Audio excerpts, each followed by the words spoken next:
Hey guys, welcome back to my channel. I'm Sonnet, the owner and creator behind Sonnet's Garden Blooms, and in today's video, I am giving you a thrift to treasure. I know how much you guys love them. I am taking 5 items that I had in my stash from some recent thrift hauls, and we are transforming them into beautiful treasures. I cannot wait to hear what you guys all think. For project 1, I recently thrifted this basket, and for many, you guys would pass this up. I thought it had really great bones. I liked the liner. It reminded me where it could be fall or it could be the holidays. But right away, I knew I wanted to paint the top. That's where this whole basket went wrong for me. Some of you might like it as is. I wanted to definitely change it. So I decided I was going to go with a decoupage paper. And the one I chose was Farm Animals by Roycycled Decoupage Papers. It's one of my favorites. And to let you guys know all the products that I'm using in today's video, you can find out on my website at www.sonnetsgardenblooms.com. That way, if you want to replicate any of these projects or try to at least mimic them, you can pick up all the products there. So I recently restocked all the papers. I was out of them for a bit, but they're all available now. So if there was a paper that you wanted and you went out there before, it's been restocked. So let's get on with the project here. So for starters, I want my paper to really pop and I want to hide this image. So I am applying 2 even coats of White Swan, which is a DIY paint, to the top of this. I'm going to let it dry very thoroughly, and then we're going to add the paper. I let this dry overnight, and here is what it looks like so far. Now, like I said, I am using the Farm Animals from Roycycled, and you guys, these chickens have been my favorite since I've seen them. They are the best, and I love incorporating them into different projects when I can, and I thought this would be a perfect opportunity. Now, there are 2 parts to this paper, so I am cutting off the other side to use it for a future project. But what I do here is after I get that other half cut off, I'm laying down the chickens and I'm trying to decide what parts of them I want to have on the top. I know that a bit of his comb is going to be cut off and there is that little knob on the top, so I'm going to score it with my finger, and what I am going to do then is take a scissors and cut down the center a little bit just so I can cut a chunk out of that space. And this is the easiest way that I have found to do it, but if you have any suggestions or ideas of how I could have done this different, let me know in the comments. I love to hear different techniques from others as well. Now that I have it laid down, I am going to use liquid patina and I am going to start applying the decoupage paper. I always start with a starter strip, so if you've been watching my videos for a while, I always talk about doing this. If you are new to my videos, this is definitely a way to prevent a lot of your wrinkles and have better control of your decoupage paper. I take liquid patina and I am laying just a nice even layer, and that is another key piece here. You don't want a lot of really thick lines in your decoupage medium. You want it to be nice and smooth because your paper is going to, when you lay it down, it's going to take on the patina or whatever medium you're using. So I try to really smooth it out and make sure there's not any like real substantial brush marks in there. And once I do that, then it's time to lay down that first section. And what I do is I just lay it down and I start smoothing it out. If it doesn't lay down exactly how I want it, I lift it up immediately and try to reposition. and then take my paintbrush and start smoothing it out. And then I work my way all the way down the entire piece. And again, once I get that first section smoothed out, I lift up my paper, lay down more liquid patina, and then work my way down. And that really, like I said, eliminates a lot of those wrinkles and helps you keep better control of your paper and your project. Once the paper is completely down, I just go around the entire perimeter of the piece and make sure that I have enough decoupage there, and then cover the entire piece with a nice even layer of the liquid patina. Now that it's dry, and that is key, folks, you definitely want your project to be dry before you start the sanding process. Learn from my mistakes, because sometimes I get a little antsy and I want to have the project done sooner, quicker, faster. And I've started a few a little bit too quick, and then it tears the paper. So once it's dry, take a piece of sandpaper and in a downward motion, sand all the way around your piece. Don't go in the upward motion because it can rip your paper off the piece as well. So in that downward motion, I just go around the entire perimeter, and it is beautiful at that point, but I'm not yet finished.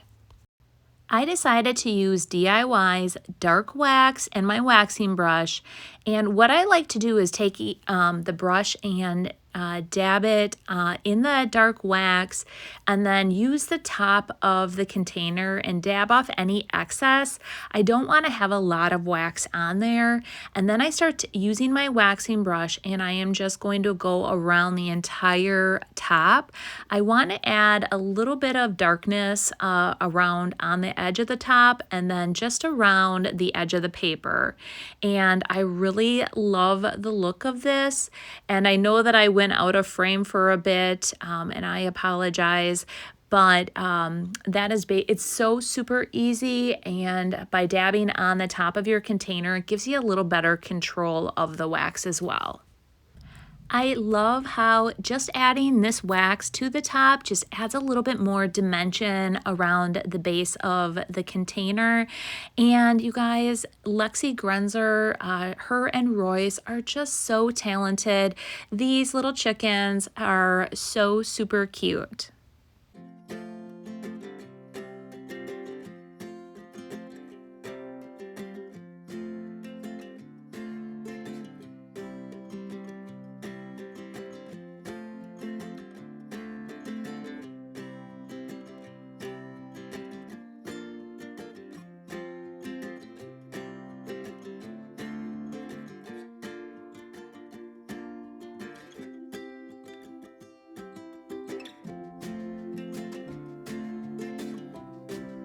For project 2, I am always on the hunt for different picture frames, different framed art. And you guys, when I saw this caught my eye. I love green, and I saw that it was from a Door County, Wisconsin artist. And one thing I did not like was the frame. I'm sure that many of you think it's fine as is, and that's great, but I felt like it needed a little something something. So I broke out Salty Kiss from DIY, and this was a container that had, sometimes at the very end of your containers, it can get kind of chunky. So what I did is I had added a bit of water, and I had taken a stir stick and mixed it around. So it was a little bit more watered down, and I went and I just added a thin layer of Salty Kiss to the entire frame. I let it dry overnight. Then I took a damp rag. This doesn't have to be like saturated, just damp.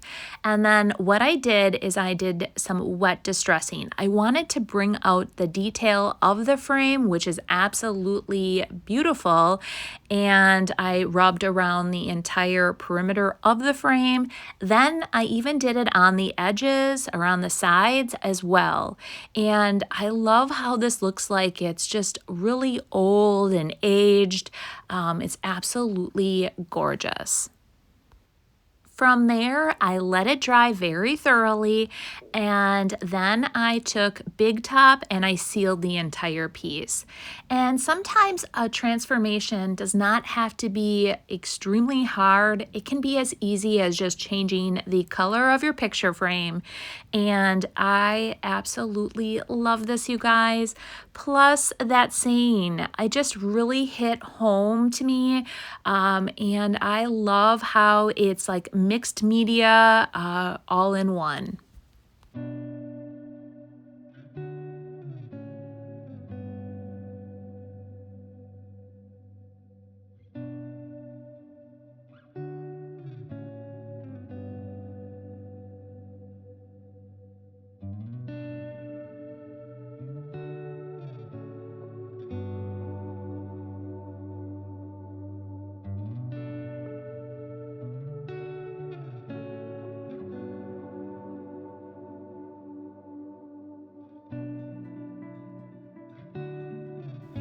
For project 3, anytime I'm out thrifting and I see a cutting board, I don't know why, I have to have it. I love decorating with cutting boards in my own kitchen, and I love transforming them and also inspiring others to decorate their kitchens as well. So for this one, I am not using decoupage paper, but I am going to be using a transfer from IOD called Millet's Pages. And you guys, if you haven't seen this one, it is absolutely awesome. I love that each page is so unique. So there's one with like all floral, one with, which I'm using here, all like different pumpkins and squash and onions and like all veggies. So there's so many beautiful pages, and I've used a bunch of the pages already, but I have a scrap. I'm trying to use up all my scraps, guys. I'm trying to use everything up in my scrap stash. And not only do I have a thrifting stash, I have a scrap stash. So today, that is what we're going to be using, but I'm applying one even layer of White Swan initially. From there, I brought it outside. I took my hand sander, and on your hand sander, you can have like 1 through 6 speed. I used speed 1, and I just sanded it up. In a couple areas, I probably took off a little bit more white than I wanted to, but that's okay. So I am taking this little chunk of the transfer that I had left, and I'm trying to figure out how I want to position it to get as much on here as possible. Now keep in mind, with the transfers, you can cut them up and move them around to fit whatever project you want.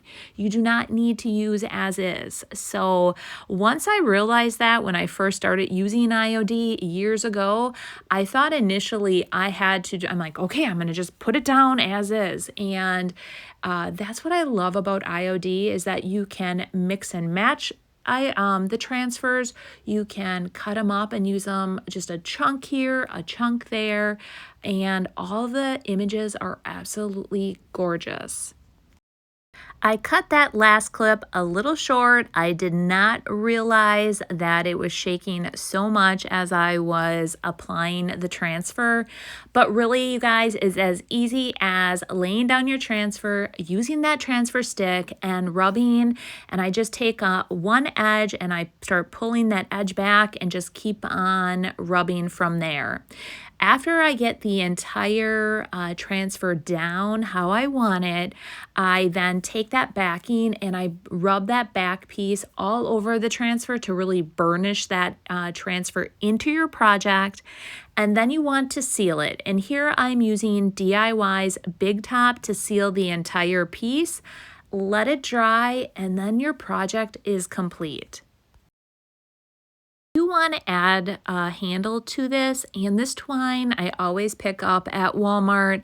I like it because it's nice and chunky, and I'm just taking a little piece, putting it through the hole and tying a knot. And I love how this cutting board transformed with a little paint and a transfer.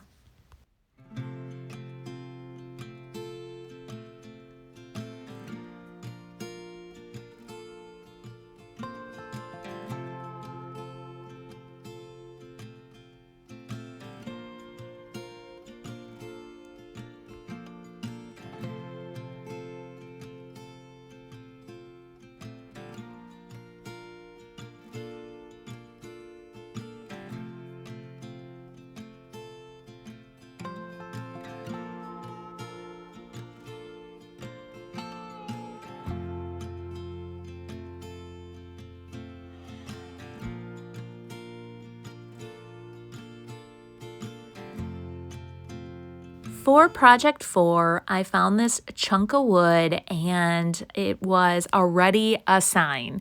So somebody must have been doing a DIY project on it already.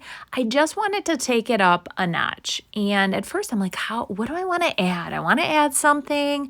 I was talking to my mom, I FaceTimed her, and she's like, what's that? On FaceTime, she's like, what's that piece of paper over there? And I'm like, oh, I already used the chickens and it's the cows. And she's like, I think that would look really cool. And then that kind of drummed up that whole inspiration here. So I cut the chunk of cow out, and because I want it to really pop off the paper, maybe I shouldn't have did this. Maybe I should have had it blend a little bit more, but I like the outcome either way. So what I'm doing is I'm painting the back side of the actual image. I'm using White Swan, applying one even layer, and I'm going to let this dry. As that paper was drying, I was trying to brainstorm. I wanted to have something hanging off of the clothespin. And then I thought, well, cows typically have like a tag in their ear. I decided to make my own tag with a number on it. So I'm painting this tag white. And while that's drying, then I'm coming back to my other piece of paper that's dry, and I am cutting the cow out. And I'm just taking my scissors and doing like a rough cut around this little cow. Now that I have him cut out, I'm trying to figure out how I want to lay him. I got that down, and I am taking liquid patina again, and I am just positioning him. And instead of laying the liquid patina down initially on the wood, I actually laid it on, I applied it to the paper itself. And then from there, I do apply it to the wood and then work my way down. While my cow is drying, I started working on the tag again, and I had just a chunk of the grungy number paper left over. You guys, when I talk about having scraps, I keep everything. And I thought, this will be perfect. He will be number 36. So I am going to cut out as much of that as I can, save my little scraps. I'm using liquid patina again, and I am applying liquid patina to the entire tag. When your piece is a little bit smaller, it's much easier to use or manage your decoupage paper. I'm laying it down, and then I'm going to smooth it out with my finger, and I am going to let this dry, and we'll apply the tag as a hanger. I already sanded the tag off. I do want to sand the excess off on my cow. And again, in that downward motion, I just sand the excess off. I also want to just make a quick note on that tag. I did use a little bit of dark wax on it. I used it on the edges and on the top just to kind of darken it up and look old and aged. Now to add just a few simple touches, I do have a piece of twine that came with the tag when I bought it. I am going to put that tag or that right through that hole, and then I saw the back and I'm like, oh, I've already darkened the front. I better add just a little bit of wax to the back as well. And then from there, I decided I was going to add just a little piece of ribbon to the top to tie it all together. And I think the black and white buffalo check with the black and white cow really finishes this entire piece off.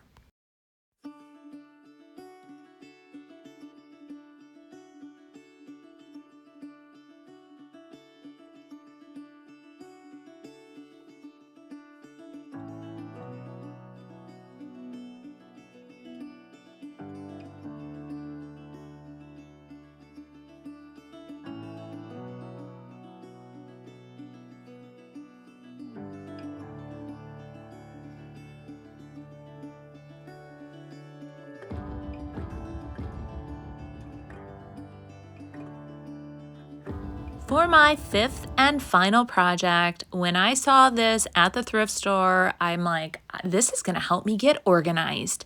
I think it will look perfect in my craft room. I broke out the custom color that one of the other DIY stockists had come up with, and I recreated. I used Old 57 and Salty Kiss together to come up with this really fun color.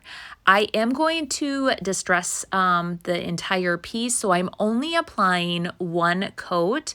So I'm applying it to the whole exterior and just to the tops of the dividers. I don't want the insides painted. I kind of like the two-tone look. And again, I'm just applying one even layer to the entire piece. The front, I decided I did not want these little handles painted. Some of you would have painted them. I did not want them painted. So I had to go find this little tiny mini screwdriver that I had for my glasses. I took the screwdriver. The screws were so itty bitty, you guys. I took it out and then I finished painting the front, and I set both the little knobs and the little tiny screws somewhere where it would not get lost. Now I let this dry overnight, and I have a bunch of scraps from Whispering Willows. This transfer is so fun, you guys, and I decided this would be a really fun one for me to use some of the mushrooms up, some of the florals, and there's one bird left over. So that's what I'm going to do on this piece. I'm just going to cut out just chunks of different pieces that are left over. I want to apply some to each of the sides and then just a little bit to the front to tie that whole thing together. I absolutely love how this turned out, and I cannot wait to start using it in my space to really help me get all organized. Lastly, you just want to seal your piece. Anytime you're using DIY paint, you definitely want to seal that, but you will also want to seal all your transfers with some type of top coat or wax. In this video or in this project, I am using DIY's Big Top, and I'm applying a nice even layer to all four sides and the bottom. For the last step, we're going to reapply the little knobs, and I still have to figure out what little tiny pieces of paper I want to put in each of those. Maybe something fun and catchy, like maybe junk drawer or something. I don't know. You guys in the comments, let me know what my tags should be for this project.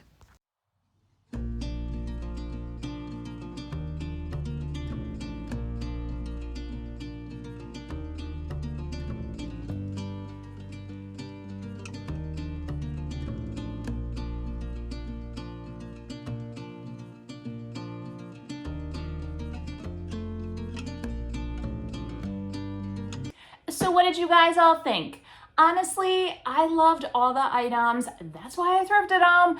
I knew that they all had potential. They may not be something for everyone at that moment when I found them, but I know that I can always transform an item for additional use. So in today's video, I think the one that spoke to me the most was the picture.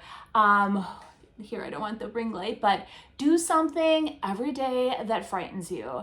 And honestly, guys, I try to push myself every single day to get myself outside of my comfort zone and try to grow personally. So I hope that you all do the same, or just try to push yourself to be a better person every single day. And it's Labor Day weekend. I'm headed north right after this. So here I'm giving you some words of wisdom, but take them or leave them. But anyways, I am going to enjoy the weekend up in the North Woods. And then when I get back home, I have a lot to finish. And when I say a lot, I set my standards so high this year for Cranberryfest. I guess, whatever gets done, gets done. I have my to-do list. But I did officially finish the 100 trees, and yes, all 100 are coming with me. I would not have finished those if I had not intended on bringing them.